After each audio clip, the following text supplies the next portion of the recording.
Our universe is dictated by mathematics. We have created mathematical equations that describe our universe with ever so increasing complexity and a great degree of accuracy. However, we are still far from the truth.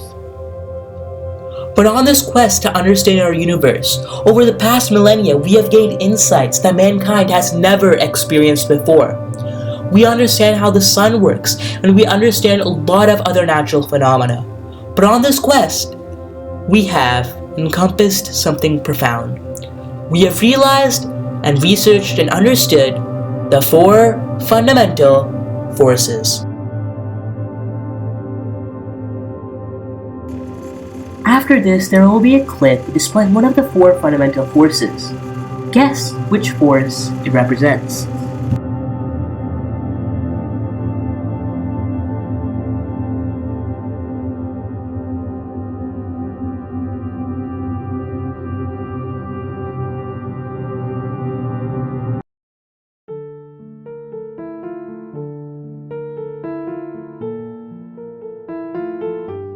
The gravitational revelation first started with Isaac Newton and the apple.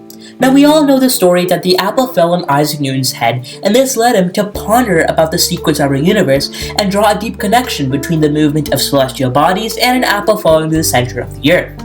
Yet, it is crucial to understand that we're going to be talking more about the mathematics and concepts behind Newtonian gravity. But after this, we won't stop. We will talk about Einstein's general theory of relativity and ultimately the whole history and evolution of gravity, to not only understand gravity, but to encompass it.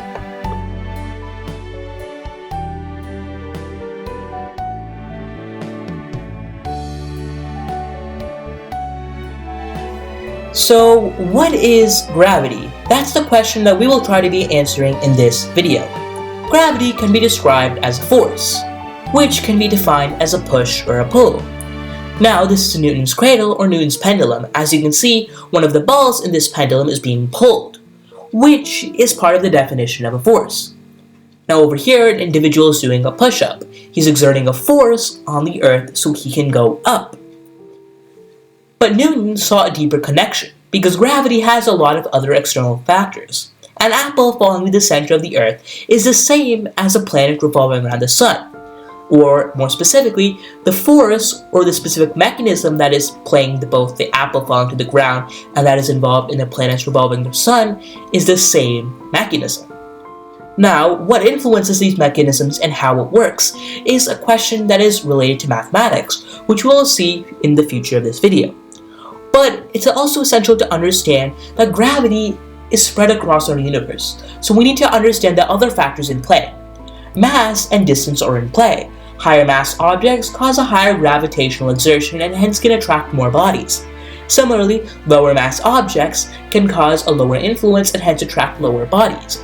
But it's also essential to understand that gravity in some sense is counterintuitive. If you think about it, there's an invisible force that is pulling us to the center of the earth, which we don't understand how it works more specifically, we just understand that it is an individual force at play. But this raises much more questions. It raises questions as, are there more things to gravity, or are there higher mechanisms? And to ponder that, we need to go to mathematics. Now here's a quick side note. Whenever I come in front of a whiteboard, I'm going to be talking about equations. On the other hand, when I go back to a picture of a universe or any physical phenomena, that means I'm going to be talking about the physics itself and the concepts behind the equations. So let's resume without further ado.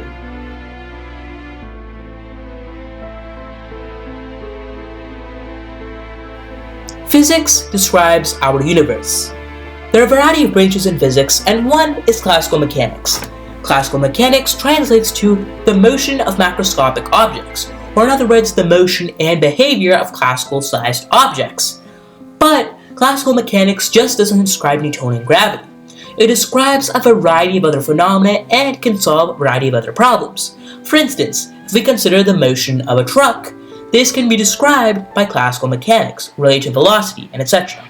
Similarly, the force exerted on the cap of a water bottle and the rotational velocity in order to unleash it so we can drink out of that water bottle can be described by classical mechanics. But classical mechanics isn't a subject that physicists heavily disregard. Yes, there are quantum mechanics and general relativity, and that's because that's the frontier of research, and it's much more crucial to the development of science today. Classical mechanics is still useful, and engineers and physicists still use it. Newtonian gravity is still used in astronomy, even though Einstein's theory replaced it. The reason? Because it's easy, and although still counterintuitive in some sense, it is still intuitive. So let's get back to Newtonian gravity. Newtonian gravity is related with masses and distances. But in order to understand that, we must talk about the math. So let's get back to equations. So back to equations. So let's talk about the equation for gravity. Now, the principles of gravity were invented by Newton. So who invented the equation called the universal law of gravitation? Well, that was also Isaac Newton. So let's look at the equation for the universal law of gravitation.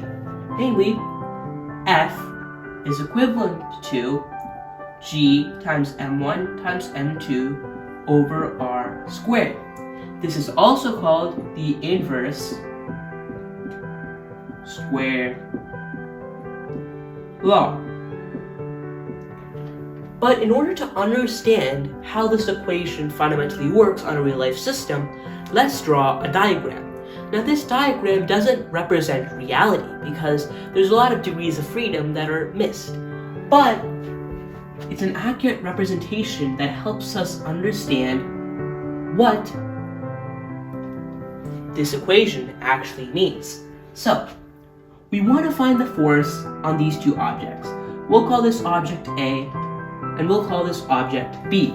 So we want to know the gravitational force on both of these objects. So the gravitational force that these two objects are pulling on each other. So what is the gravitational force? Well, G is going to be a constant.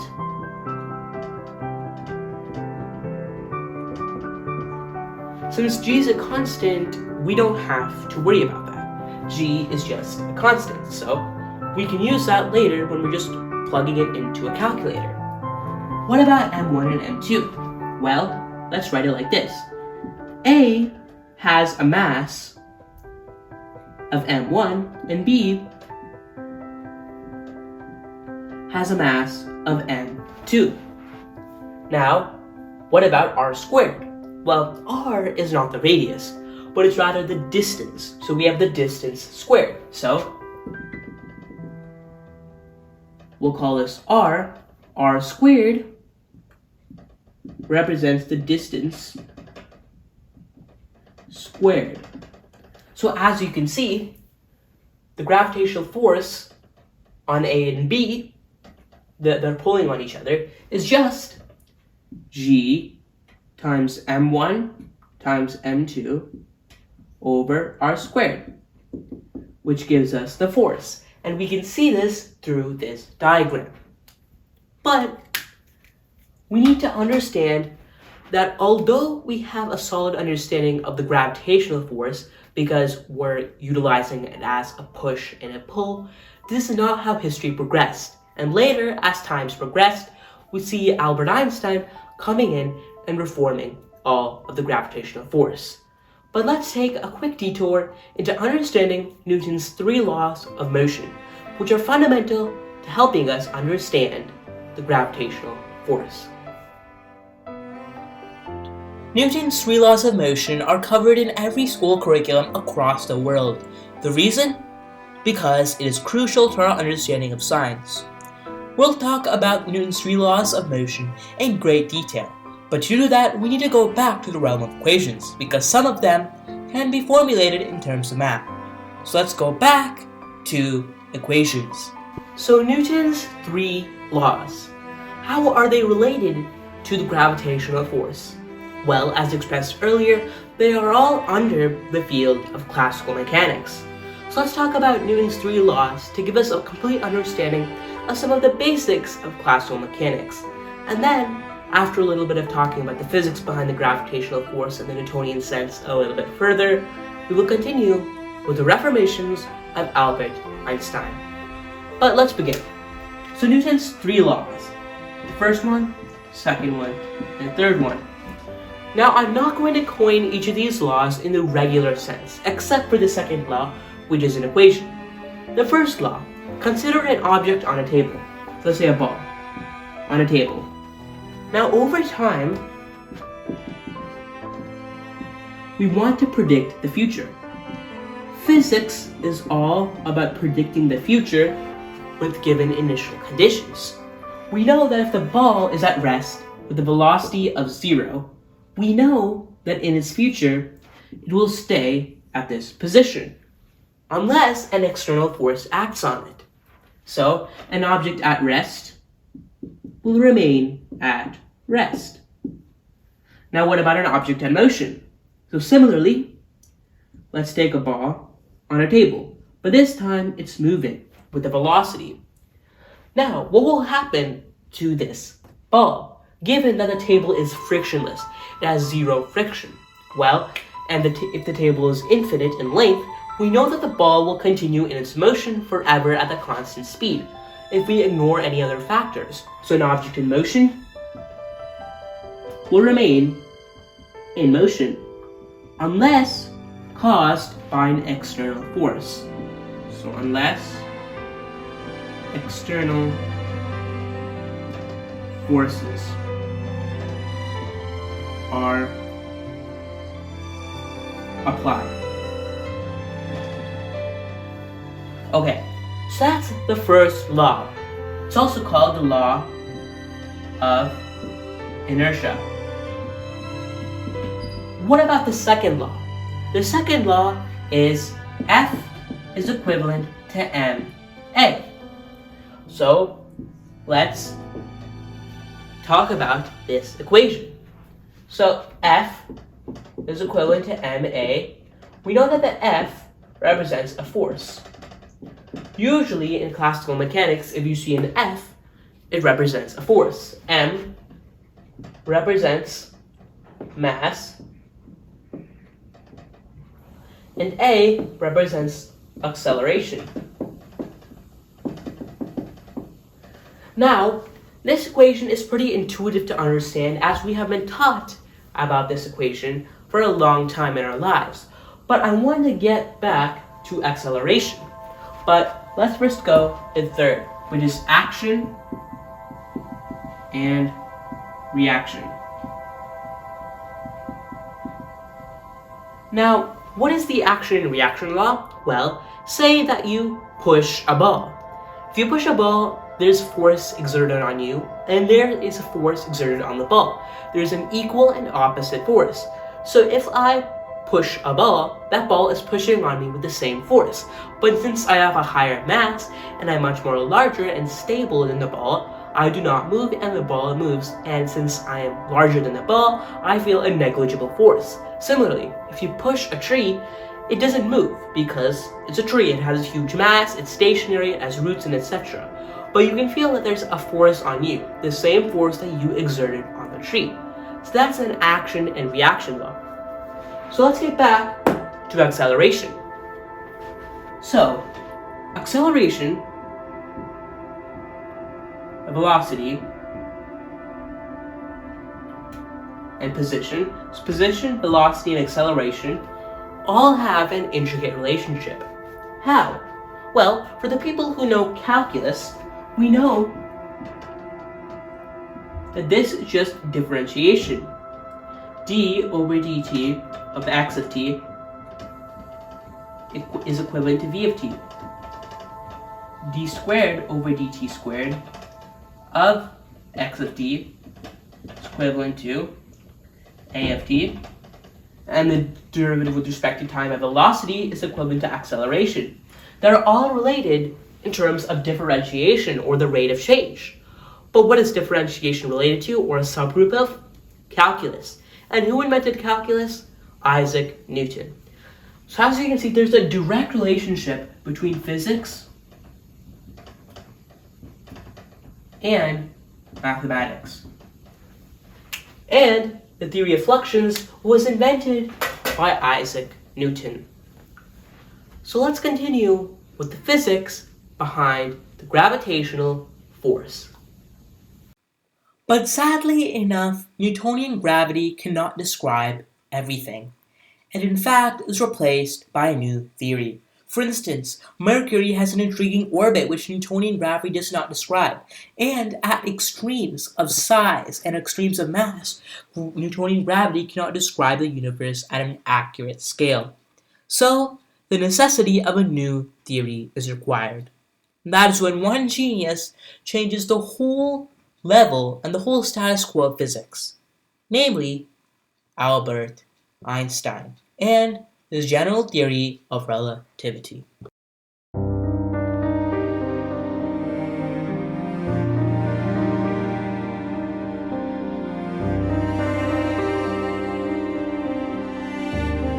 Now we're at the second part of the video. This is a part of the video in which we'll talk about the concepts for a lot longer than in comparison to Newtonian gravity.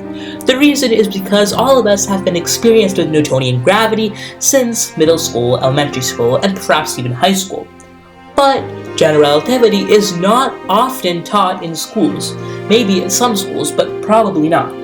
So we'll talk about the concepts first, and then we'll move on to equations. And then after we've talked about general relativity, and we've talked about the necessary fundamentals to understand general relativity as a whole, we'll move on to its applications.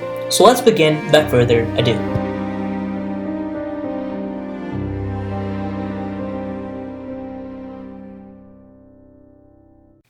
General relativity has a lot of significant concepts that we must talk about. Now, I know that general relativity draws a lot of topics from special relativity, but we're not going to be talking about special relativity in this video. So let's move on to the concepts of general relativity. Now, general relativity is highly based on geometry. Now, I know that's reserved for the mathematics aspect of this video, but the geometry is so crucial that we must talk about it. Now, what Einstein essentially states is that any force can be represented as geometry. In order to understand this, we must talk about spacetime. So what is spacetime? Well, spacetime is essentially a merging or coalition of space and time. Today, we're accustomed to living in a three-dimensional universe, but what Hermann Minkowski, Albert Einstein's math professor, essentially did is combine both these two abstract entities, space and time, and made them into one thing, a four-dimensional space-time. Now, in order to describe any event in the universe, we need four coordinates, three spatial and one temporal, where the one temporal just is a time coordinate. So essentially, Albert Einstein and Hermann Minkowski and a variety of others draw this generalization of a four-dimensional spacetime, and this allows us to draw and extrapolate many of these mathematical techniques to describe real-world systems. Now, let's talk about geometrodynamics.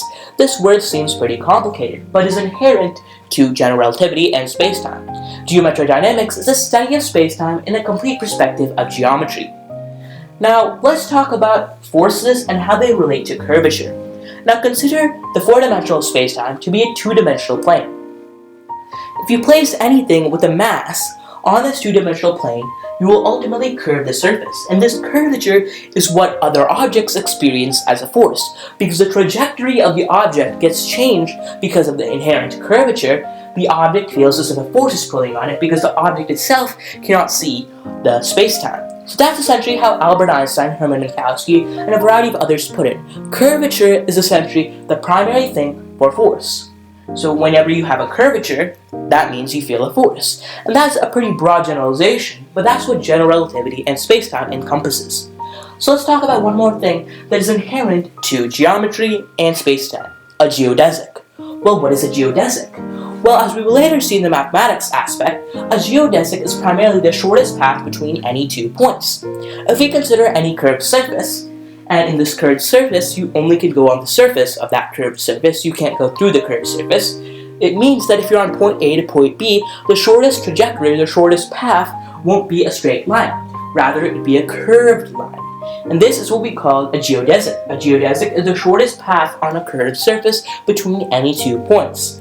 Now, this geometry essentially plays a huge role, as the geometry is essentially what dictates a force. So we can consider that a whole geometry is dictating how the universe works and how the universe evolves. And this is one of the most important concepts in all of general relativity and forms as one of its important fundamentals. Now let's move on to the mathematics, as math is a very crucial and significant part of general relativity. And without it, well, general relativity be completely meaningless because the mathematics is highly complicated but also highly useful. There's a lot of advanced mathematics and general relativity that we can't cover in this clip, so we're going to be talking about some of the most significant concepts that form the foundation for all of general relativity. So let's begin without further ado. So let's talk about coordinates. Now I know coordinates are a subject of special relativity, however general relativity does build upon special relativity, so let's still talk about it because it's pretty significant. So what are coordinates? Now we know coordinates are just a systematic identification tool developed by us humans in order to characterize the spatial location of a point. Now that might seem a mouthful, so let's decode this definition. Coordinates are a systematic identification tool built in order to identify where something is given numerical values relative to something else, which is the origin. Well, even if this might sound confusing to you, let's draw this on the whiteboard so we can understand it with a geometric intuition.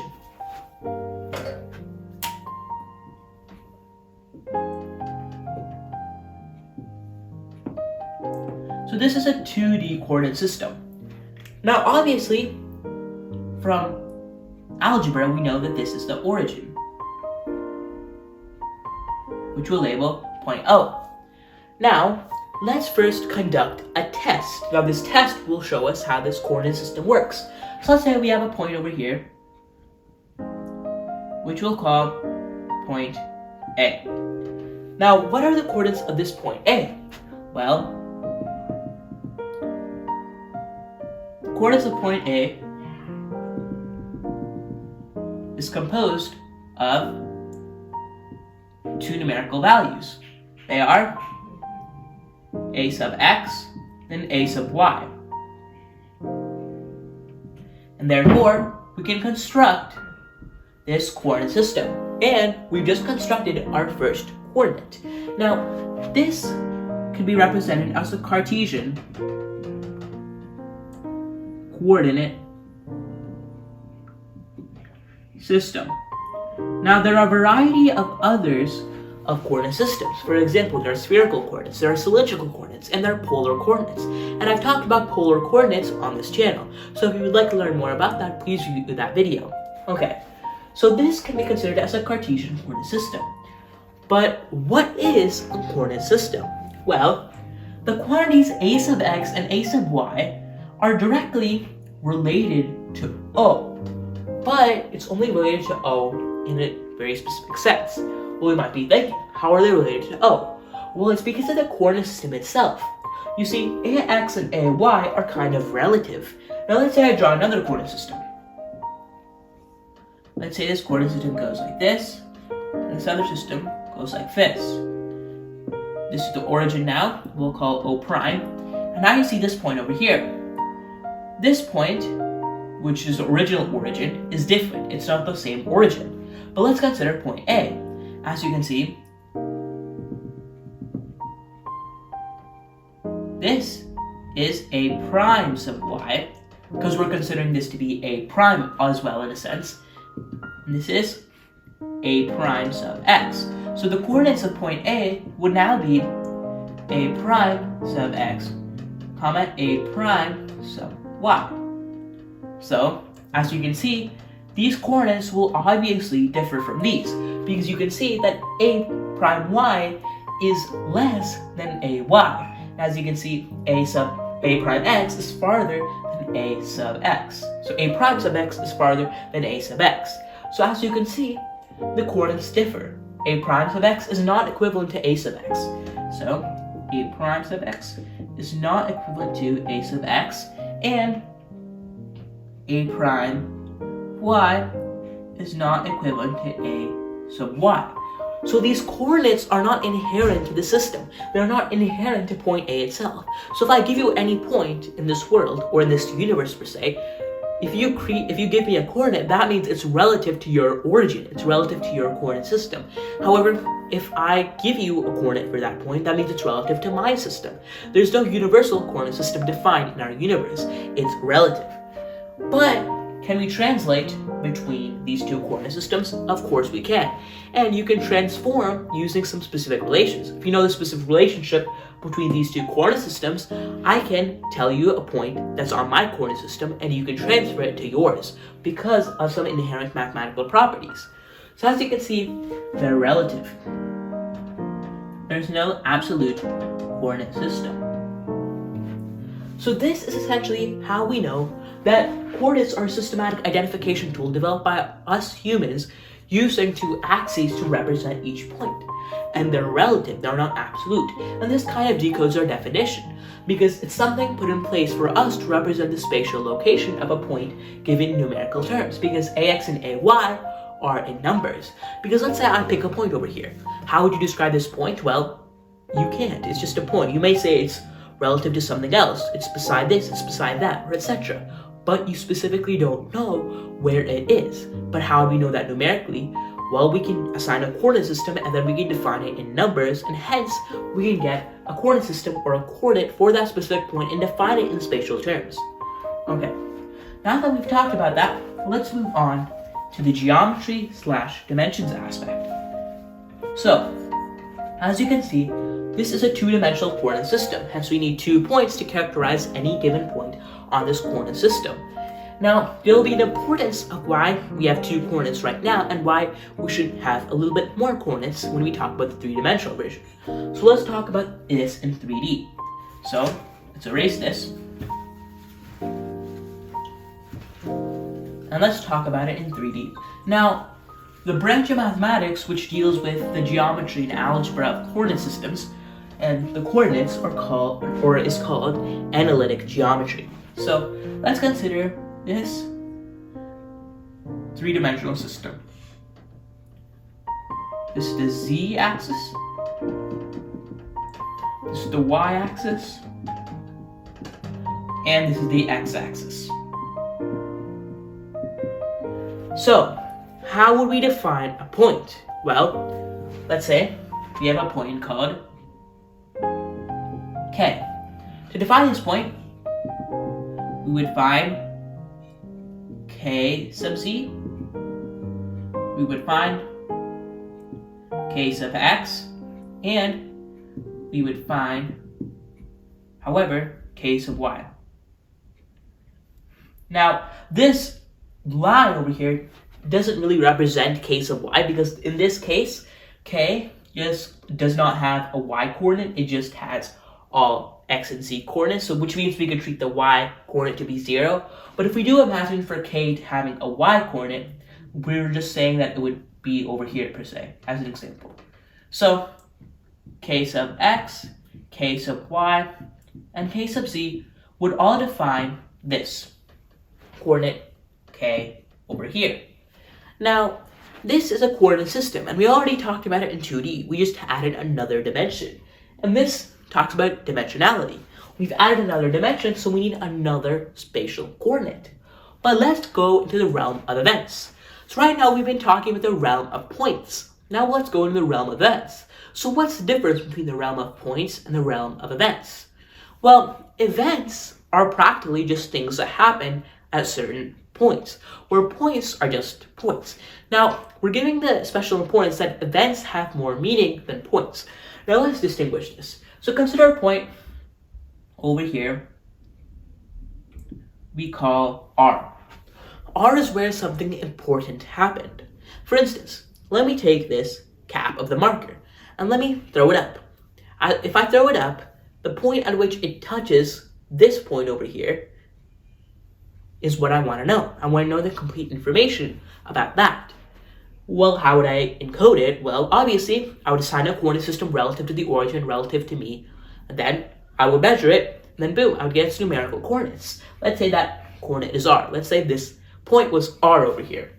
So if that point was R, then obviously, we would have an R sub x, R sub y, and R sub z. But can that completely characterize this event, the event of the lid or cap of the marker going to that specific point? Well, if you think about it, it cannot.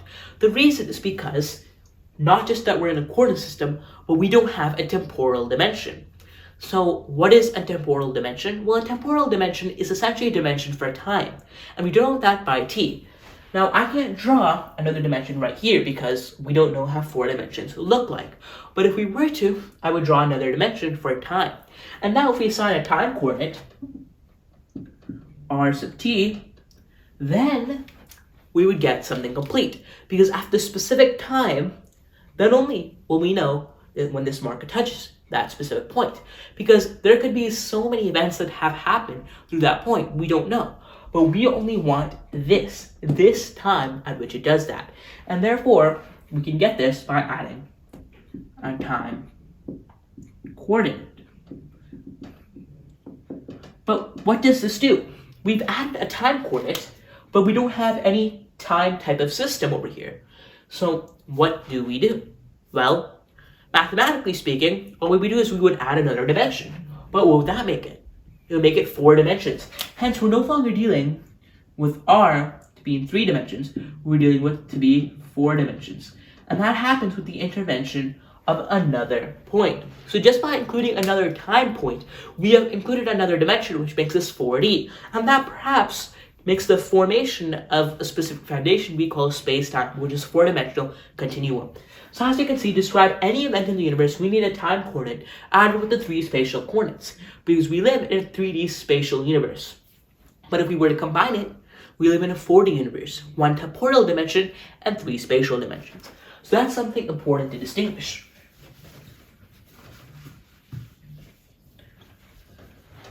Now, coordinates may seem confusing at first when you draw it like this, but it's practically analytic geometry, the same thing you've dealt with in high school algebra and perhaps in geometry for reflections.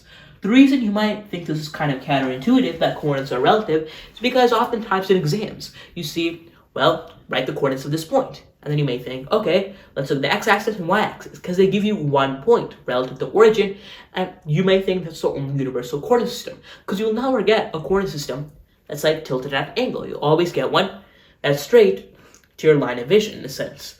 So as you can see, this is an important thing. Coordinates are relative. Coordinates are a human invention. So that's something important to understand. Okay, let's talk about the notation of the coordinates in the terms of general relativity.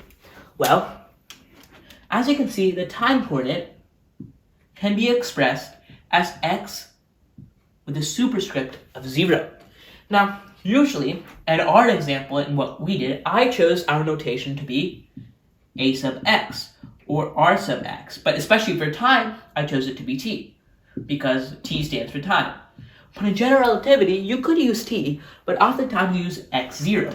And one thing I did when I was choosing my notation, I did a sub x, a sub y, a sub z, and a sub t, with the time coordinate being at the end.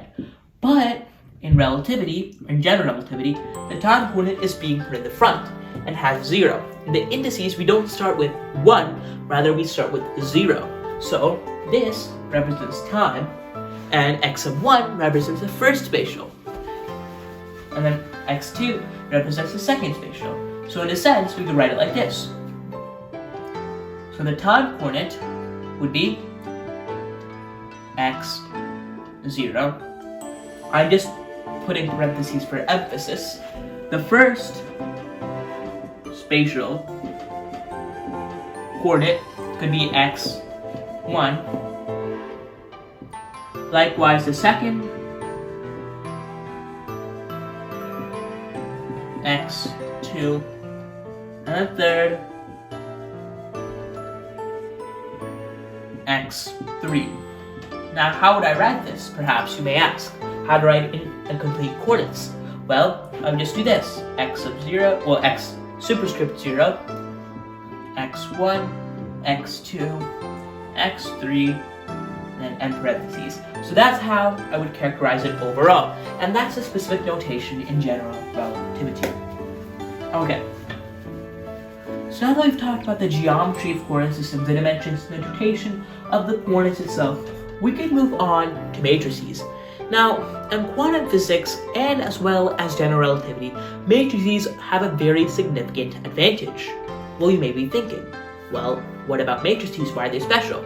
Now, in general relativity, you have a different form of matrices. You have them as tensors. Now, tensors operate similarly like matrices, but they're not exactly a matrix. They're rather different. It's essential to understand that we're going to be treating matrices as somewhat related to tensors, because they're also very important. But we have to talk about vectors first before talking about matrices. So, what is a vector? Let's consider another coordinate system. Let's say I have a vector like this. This is my vector. Now, obviously, this vector has a direction.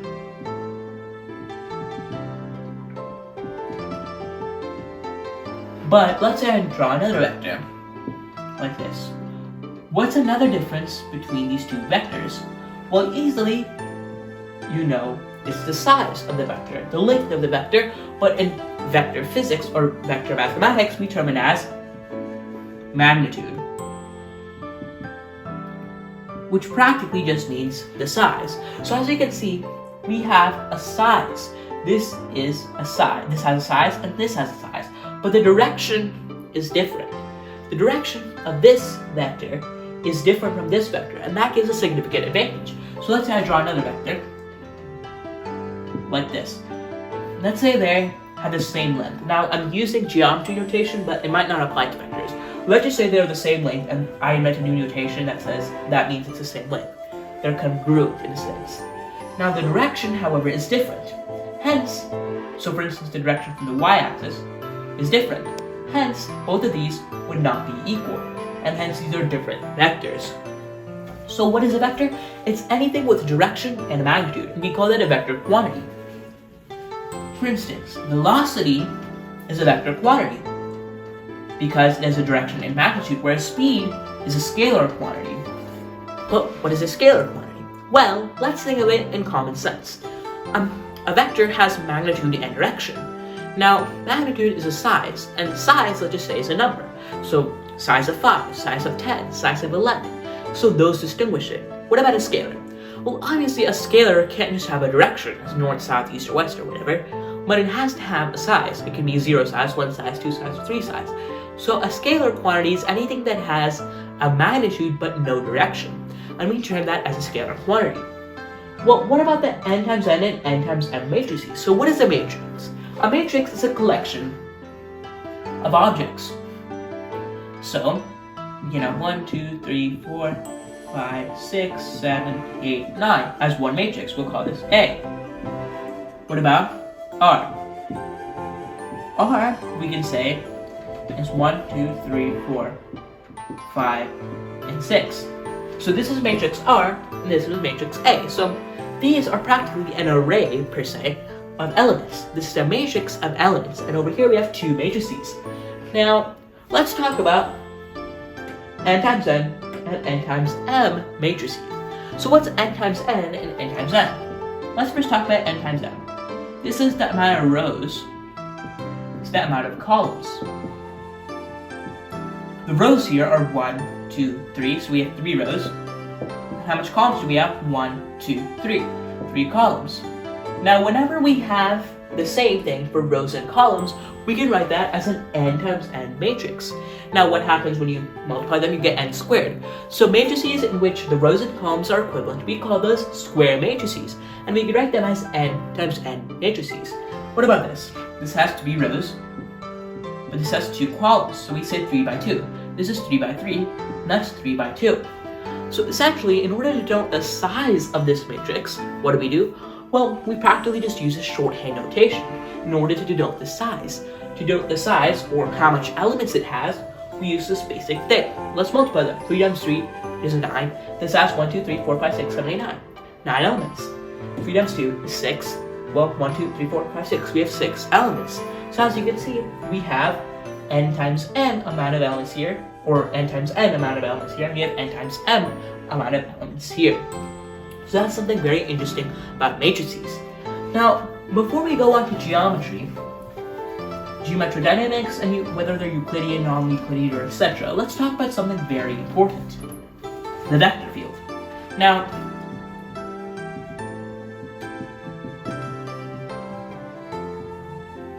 Now the vector field, obviously, is something you might have encountered when you study electromagnetism. Now electromagnetism is a very intense and very unique field because it's the first field that really involves calculus. Yes, classical mechanics does, but electromagnetism really involves advanced calculus, as well as advanced geometry and intense thinking.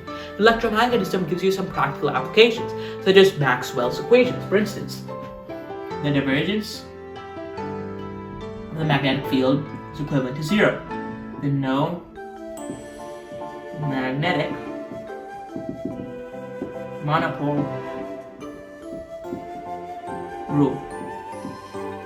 This is the no magnetic monopole rule. Well, what does it say? Well, it practically says the divergence, which we'll talk about in a video on vector calculus, of the magnetic field is equivalent to 0, which means that we can't have a magnet in which practically just has a north side or just has a south side. We must have both sides, because in a magnet you must have something like this.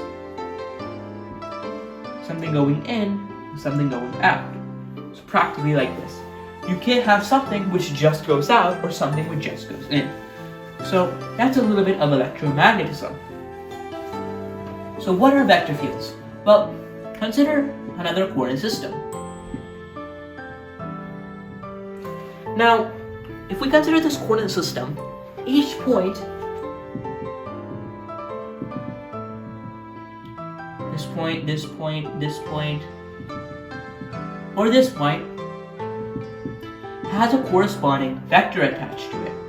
So like this, like this, like this, or like this. So as you can see, each point on this coordinate system has a vector attached to it. And using some vector calculus tools such as the divergence, correlate, and gradient, we can essentially identify some important properties of these coordinate systems, and we can essentially understand something very crucial about them. For instance, if we have an influx where we have so much of vectors pointing that way, we really gain some potential information. So vector fields are very important. But here's one thing. The reason I'm stressing vector fields, although they might not be used a lot, let's say in general relativity, but they're used a lot in electromagnetism, the reason I'm stressing vector fields is because of their intricate geometry. They have an intricate geometry, and one thing that general relativity has is geometry. Geometry is one of the most important subjects of all of general relativity. Without geometry, well, general relativity would be kind of stranded. It would be practically useless. The geometry is what forms the ultimate things of general relativity. It's what forms the foundation for all of general relativity. Okay. Now that we've talked about that, let's move on to geometry. Now, we're not going to be talking much about this. Euclidean and non-Euclidean. Well, the coordinate system and the coordinate geometry that we're used to dealing with, and much earlier than coordinates, the flat planar geometry that we're used to dealing with, is what Euclidean means. What are non-Euclidean surfaces? Well, consider a sphere. If we were to essentially, let's say, find a point on that sphere, and let's say we draw a triangle. So let's say we draw a triangle on a sphere. So let's say this is the Euclidean version. Now notice, I can't draw a triangle that would look like on a sphere, because right now, I'm on a Euclidean plane. But let's say I were to. Triangle would look something like this, with its angles adding up to more than 180 degrees. So, angle A plus angle B plus angle C is greater than 180 degrees. So, greater .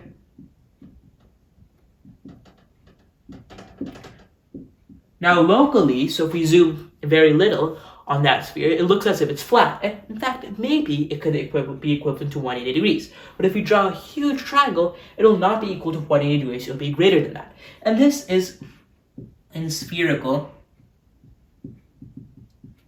geometry. But we know in Euclidean geometry, all triangles always add up to 180 degrees. Now in hyperbolic geometry, all triangles add up to less than 180 degrees. So as you can see, geometry of the hyperbolic geometry and then the spherical geometry, both of them are non-Euclidean geometries, whereas Euclidean geometry is Euclidean geometry. Well, before we end this clip, let's talk about geometrodynamics and the geodesic. Well, what is geometrodynamics? Geometrodynamics is a study of space-time and general relativity through the whole perspective of geometry. The geometry we study, Euclidean, non-Euclidean, is just basic. There's so much advanced geometry. For instance, we have Ricci curvature, which, although it might not be a type of geometry, could be something very important. There's a lot of other things like Lorentzian geometry and a variety of other things. And geometrodynamics is the complete geometric perspective and interpretation. Lastly, we have a geodesic. So, consider this circle. Consider this semicircle. Now let's say you want to travel from point A to point B. And let's say this is point C. Now, presuming that you can't go in this dashed line, what is the shortest path? Well, obviously going like this isn't the shortest path. The shortest path is this. This is the shortest path, the one I'm kind of coloring. This curved path is the shortest path between A and B. You can't go through this line because that's not allowed. So this curved line from A to B is called a geodesic. It is the shortest path between any 2 points, A and B. So that's essentially what a geodesic is. And the reason I'm talking about geodesics in geometrodynamics is because this is often a term you might use if you're a person studying geometrodynamics, because geometrodynamics is heavily based on geometry. So now that we've talked about that, we can continue to the rest of the main video. Albert Einstein was the founder of general relativity, so it's essential to talk about who he was and how he was regarded as one of the greatest physicists of all time. It all starts in 1905, when Albert Einstein published 4 influential papers that would give him a position in all of history. Now, this year is called his Annus Mirabilis, namely the miracle year. Albert Einstein published the photoelectric effect and special relativity in this year, and he earned a Nobel Prize for the photoelectric effect. Now, in 1915, Albert Einstein published the general theory of relativity, which is the subject of this video. His general theory of relativity totally revolutionized physics in more ways than ever conceived of. Then, in 1935, Albert Einstein, along with Podolsky and Rosen, published the EPR paper as it is known today, which is the Einstein-Podolsky-Rosen paper, or considered to be the paper of quantum entanglement. Now, Einstein originally published this to try to disprove quantum mechanics, or to try to say that it's not complete. Even though general relativity itself is not complete, quantum mechanics also has some of its flaws, or some of its things which has not been resolved as of today. So Albert Einstein remains one of the greatest physicists for all of these discoveries. In total, he revolutionized physics, and he even debated with one of the greatest physicists who worked in quantum mechanics, namely Niels Bohr. This debate caused a lot of thought and a lot of expression towards quantum mechanics and towards why it's not true, but eventually some people say Bohr won. But Albert Einstein, along with all of his papers, earns an important position in history.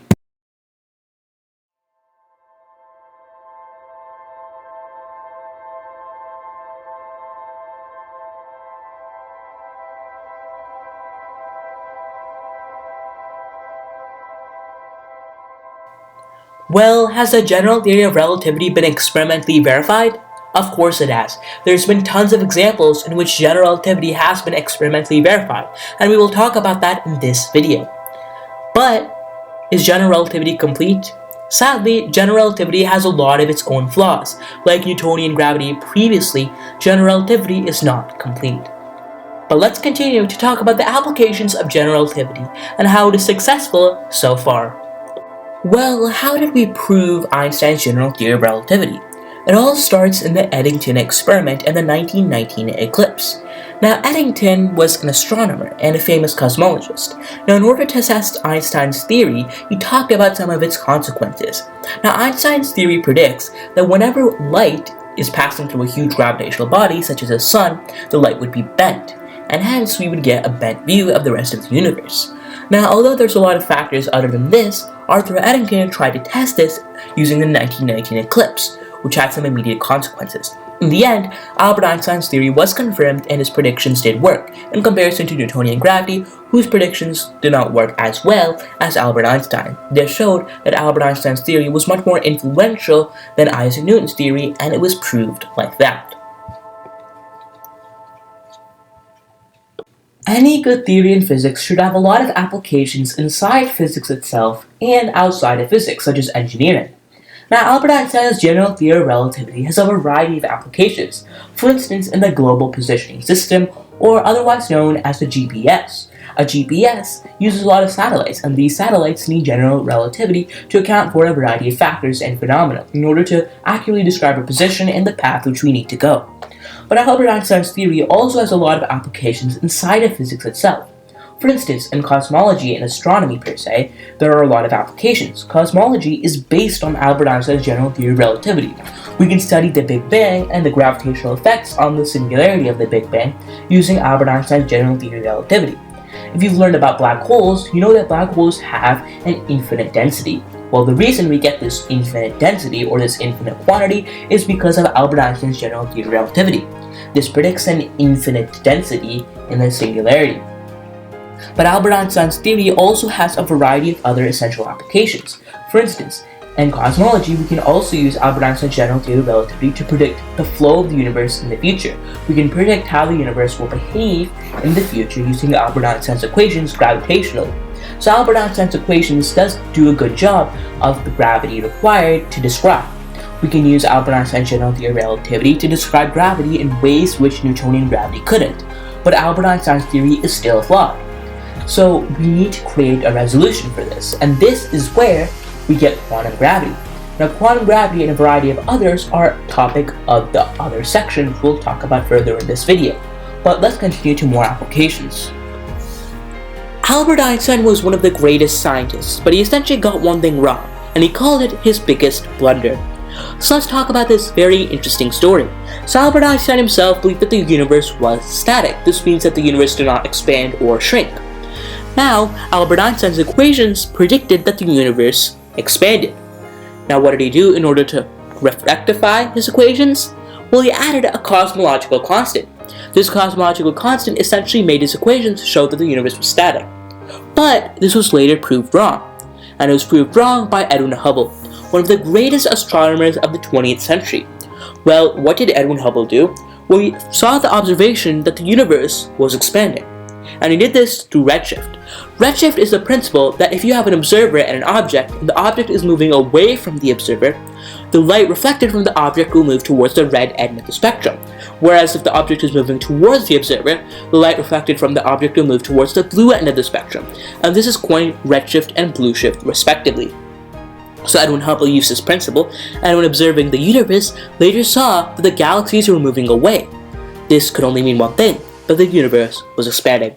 And this is why Albert Einstein called it his biggest blunder of his life.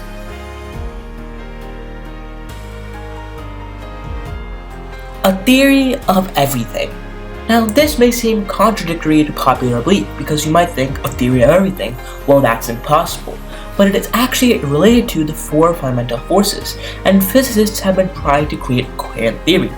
Because over the history of science, we have had many theories, but these theories have to be unified into one. We have classical mechanics from Isaac Newton, and then we had electromagnetism developed by Faraday and Maxwell.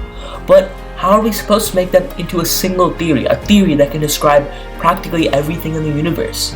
Well, that's the main goal of physicists, and that's what we're going to be talking about in this next clip. A theory of everything. That's what we're going to be talking about in this section. So, what is a theory of everything? A theory of everything can be described as a mathematical framework that unifies the four fundamental forces. So let's list them down. The four fundamental forces are gravity, the subject of this video, the strong nuclear force, the weak nuclear force, and electromagnetism. Now, if we unify them through a coherent mathematical framework,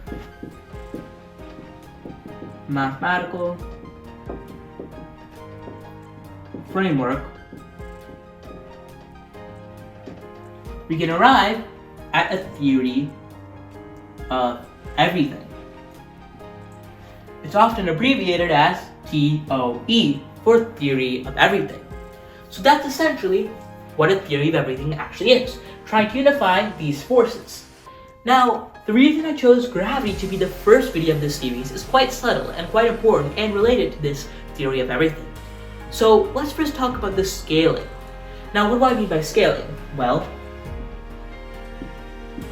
as you can see, the strong nuclear force, weak nuclear force, and electromagnetism are in the realm of the small, whereas gravity is in the realm of the large. Now, you might be thinking, is this a problem? The small differ from the large. And that's the whole thing. Many people who are not accustomed to physics just think that physics is a whole theory itself. That physics itself is a theory, but that's actually quite incorrect. In physics, we have multiple theories inside of it. We have classical mechanics, or more specifically, instead of calling them theories, we can call them branches. We have quantum mechanics, we have general relativity, we have classical mechanics, we have electromagnetism, and etc. But the most important theory that describes the small, or most important branch, is quantum mechanics. And the most important theory or branch that describes the large is general relativity. So, if we want to create a theory of everything, all we just have to do is combine the theory of the small with the theory of the large. Because the theory of the large describes this, and the theory of the small can describe this. So combining the theory of the large and the theory of the small, we can create a theory of everything. But what's the whole problem? Why can't we combine quantum mechanics and general relativity? Well, in this video, we're talking about general relativity because we're talking about gravity. Now, in the next 3 videos about the other 3 fundamental forces, we will be heavily relying on quantum mechanics. So that's one of the reasons why I put gravity first, because it's a whole different theory. But secondly, it's hard to combine both of them. And that's the whole point why physicists haven't created a consistent mathematical framework or a theory of everything. For one, quantum mechanics is a linear theory and is probabilistic.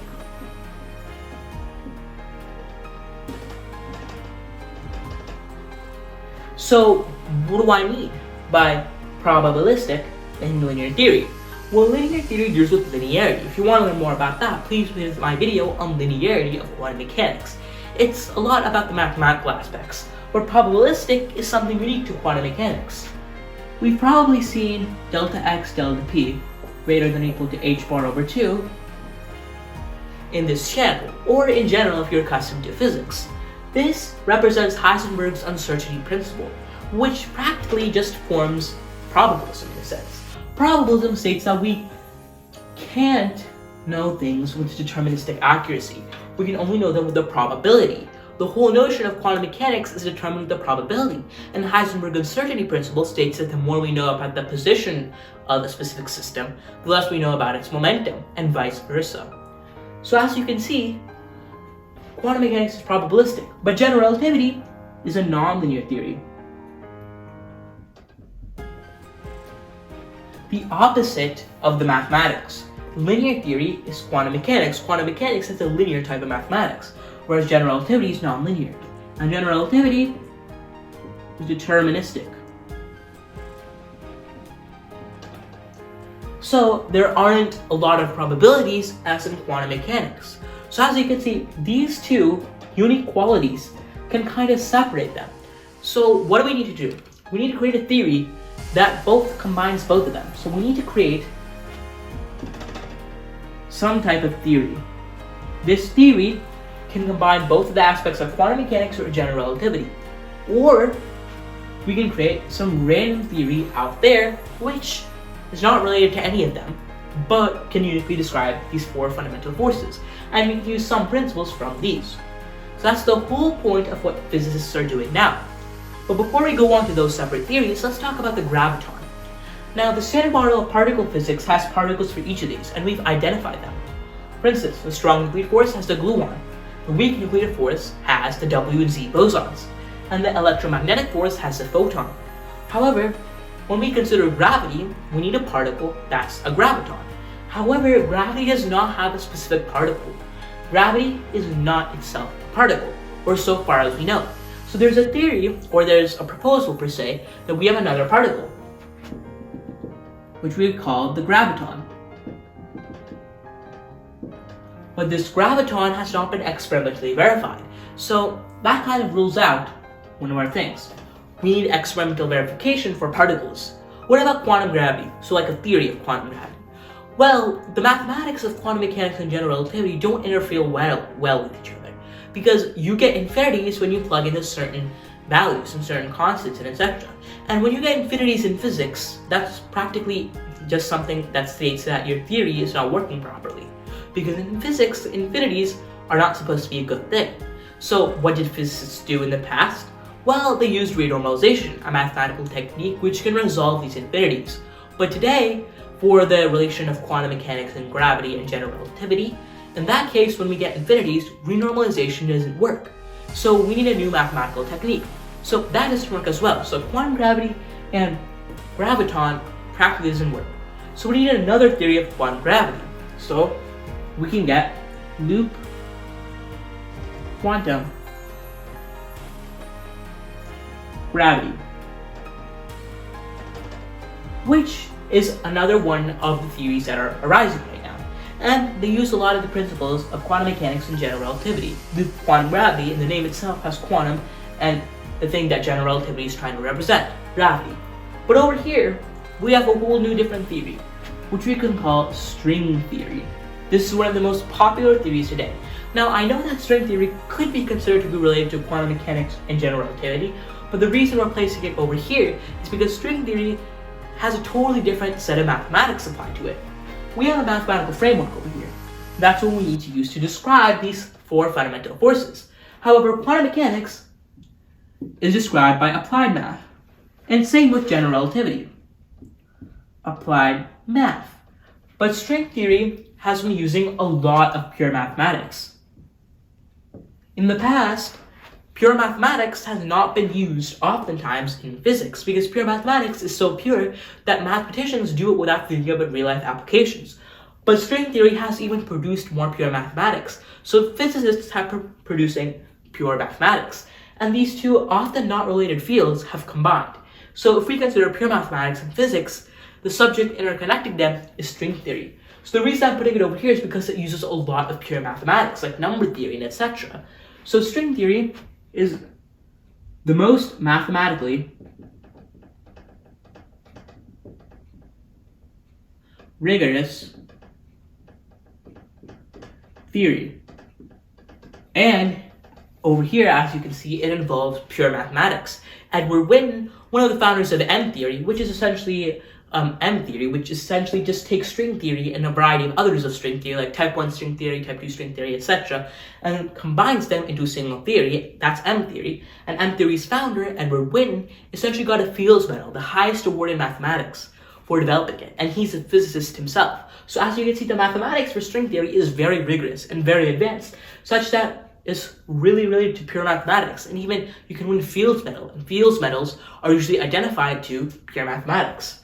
So as you can see, the quest for solving, or the quest for creating a theory of everything has been kind of hard. We have a lot of hindrances and we have a lot of setbacks. We have two emerging theories, and these theories, although quite intriguing to understand, like loop quantum gravity and string theory, they still have their own flaws. So physicists are currently working about trying to get it, and trying to get a theory of everything. And that's why I made gravity separate. Since gravity is separate from the other three fundamental forces, excluding gravity. So if we have gravity and the three fundamental forces, they are the ones that cannot intersect, because the other three are the realm of the small and gravity is the realm of the large. So that's why if we start off with gravity, the most observed force, we can talk about general relativity as separate. And the next videos we'll talk about the other three fundamental forces. So now that we've talked about that, we can continue to the conclusions.